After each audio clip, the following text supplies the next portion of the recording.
Quem pega estrada no Brasil, principalmente em feriado, sabe bem o que é ficar parado numa fila de pedágio, né? Pois é, só que uma tecnologia que promete acabar com isso de vez já está rodando por aí. É o tal do pedágio Free Flow. O problema é que, junto com o fim das filas, chegou um problemão que, olha, já passou de 1 milhão de multas. E a grande dúvida que fica no ar é justamente essa. Essa nova estrada, sem nenhuma barreira. É a liberdade que a gente sonhava ou, na verdade, virou uma armadilha perfeita para levar uma multa sem nem perceber? Vamos entender direitinho como essa revolução funciona. Para começar, vamos falar da promessa, né? Aquilo que fez todo motorista pensar, finalmente, a chance real de nunca mais ter que parar numa praça de pedágio. Olha só, esse quadro aqui resume bem o antes e o depois. De um lado, o sistema antigo. Trânsito parado, custo alto com cabines, funcionários e aquela experiência chata de parar e seguir. Do outro lado, a proposta do Free Flow. Trânsito fluindo, tudo automatizado e uma viagem sem interrupção nenhuma. A grande virada é essa, sair da obrigação de parar para um sistema de movimento que não para. Então, sendo bem direto, Free Flow é isso. É a tecnologia que basicamente aposenta as praças de pedágio. Não tem mais cancela, não precisa nem diminuir a velocidade. A passagem é totalmente livre, na velocidade normal da via.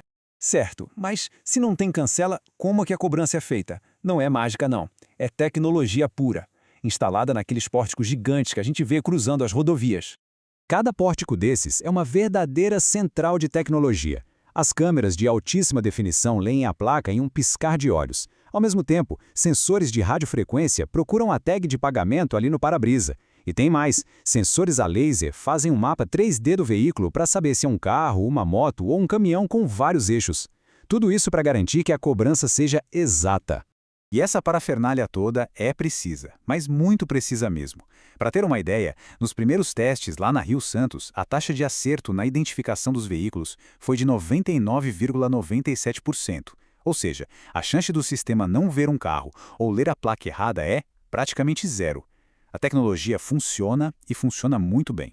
Pois é, mas é aqui que a parte boa encontra um obstáculo.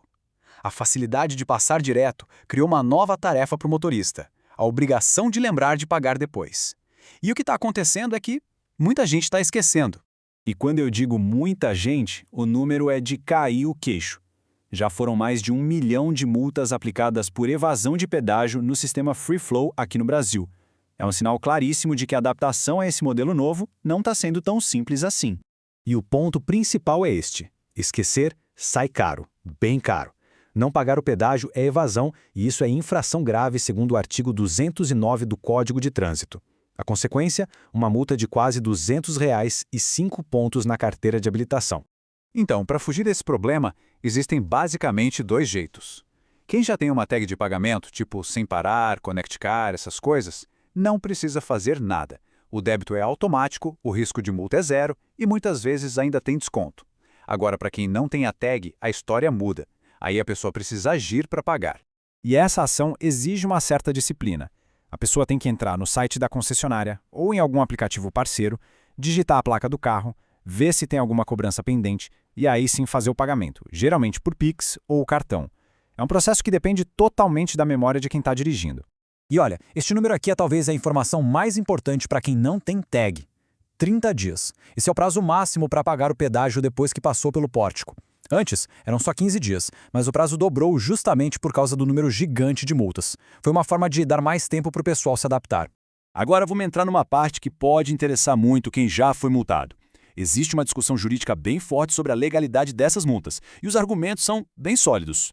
E essa frase do especialista Wagner Oliveira resume a questão toda.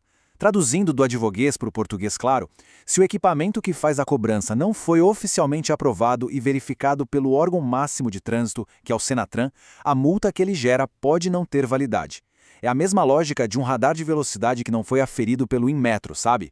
Então, os argumentos para contestar uma multa se baseiam em 3 pontos principais. Primeiro, essa falta da homologação oficial. Segundo, a falha na comunicação. Muita gente só descobre que devia algo quando a multa chega em casa e não através de um aviso.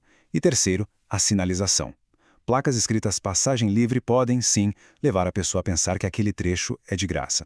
Mas olha, apesar de toda essa polêmica e dos desafios de adaptação, uma coisa é certa: o Free Flow é um caminho sem volta. O futuro do pedágio no Brasil é e vai ser cada vez mais sem cancelas. O sistema já está funcionando em trechos de rodovias bem importantes em 4 estados. E essa lista só aumenta. A expansão para o Paraná e para outras regiões já está no forno. Ou seja, a tecnologia veio mesmo para se espalhar pelo país todo. E essa linha do tempo mostra bem a velocidade das coisas. O que era só um experimento em 2023 virou regra nacional já em 2024, com uma resolução do CONTRAN. Agora, a regra do jogo é clara. Todos os novos contratos de concessão de rodovias federais têm que usar, obrigatoriamente, o sistema Free Flow. E tudo isso nos deixa com uma reflexão final. A tecnologia foi lá, cumpriu o que prometeu e acabou com as filas. Mas, no processo, ela criou uma nova burocracia, uma nova responsabilidade para o cidadão. A grande pergunta que fica é, como é que a gente vai alinhar uma tecnologia do século XXI com um processo de pagamento que ainda parece pegar tanta gente de surpresa?